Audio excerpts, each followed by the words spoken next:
warahmatullahi wabarakatuh.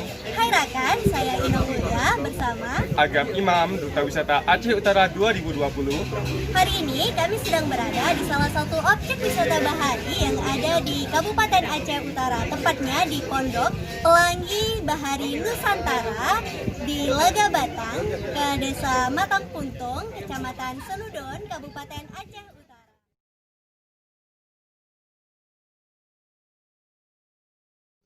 Tempatnya indah dengan hamparan pasir dan indah dan sajian makanan khas Aceh Utara yang dapat kita cicipi.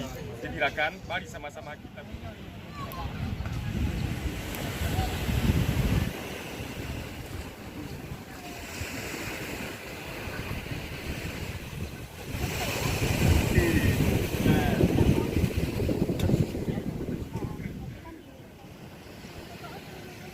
lihat itu.